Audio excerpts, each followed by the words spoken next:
नमस्कार मित्रांनो, स्वागत आहे तुमचं पुन्हा एका नवीन व्हिडिओमध्ये. मित्रांनो, अंबानी कुटुंब हे भारतातील सर्वात श्रीमंत कुटुंबांपैकी एक असूनही त्यांनी आपल्या मुलांना लहानपणापासूनच जमिनीवर राहण्याची शिकवण दिली. आशियातील सर्वात श्रीमंत व्यक्तीची मुलं असताना आकाश अंबानी, ईशा अंबानी आणि अनंत अंबानी यांना लहानपणी किती पॉकेट मनी मिळत असेल असा प्रश्न तुम्हाला पडला असेल. तर या रकमेचा आकडा ऐकून तुम्हाला धक्का बसेल, परंतु कदाचित आपल्यापैकी अनेकांना त्या काळामध्ये यापेक्षाही कमी पैसे मिळत होते. 2011 मध्ये आय डिवा सोबतच्या एका मुलाखतीमध्ये नीता अंबानी यांनी सांगितलं होतं की त्यांनी आपल्या मुलांना पैशांचं मूल्य समजावलं आणि श्रीमंत घरातून असल्यामुळे त्याचा गैरवापर करू नये आणि यासाठी कशी काळजी घेतली पाहिजे हे शिकवलं. व्यावसायिका नीता अंबानी यांनी सांगितलं की त्या ईशा, अनंत आणि आकाश यांना लहानपणी दर आठवड्याला फक्त 5 रुपये पॉकेट मनी देत होत्या.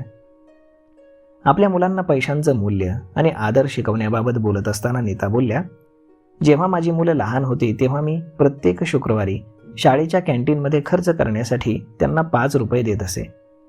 एक दिवस माझा सर्वात लहान अनंत माझ्या बेडरूममध्ये धावत आला आणि मला 10 रुपये दे अशी मागणी केली. पुढे त्या म्हणाल्या, जेव्हा मी त्याला विचारलं की तुला ते का हवेत, तेव्हा तो म्हणाला की शाळेतील त्याचे मित्र जेव्हा त्याला 5 रुपयांचं नाणं खिशातून काढताना पाहतात तेव्हा हसतात आणि म्हणतात, तू अंबानी आहेस ना. मुकेश आणि मला हसूच आवरेना. नीता यांच्या संगोपनाच्या पद्धतीमुळे त्यांच्या मुलांना पैशांचं महत्त्व समजलं. एका मुलाखतीत ईशा अंबानी यांनी देखील बोलताना सांगितलं की त्यांना त्यांच्या पालकांनी अगदी नम्रपणे वाढवलंय आणि लहानपणीच पैशांचं महत्त्व त्यांना कळालेलं आहे.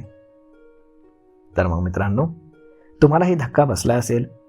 आकाश, ईशा आणि अनंत अंबानी यांना शाळेमध्ये असताना किती पॉकेट मनी मिळायचा हे आजच्या व्हिडिओमध्ये आपण जाणून घेतलं आहे. तर मग मित्रांनो, हा व्हिडिओ, ही माहिती तुम्हाला कशी वाटली हे तुम्ही आम्हाला कमेंट करून नक्कीच सांगा. आणि जर हा व्हिडिओ तुम्हाला आवडला असेल तर आपल्या जवळच्या मित्रमंडळींसोबत देखील हा व्हिडिओ तुम्ही शेअर करायला विसरू नका. धन्यवाद.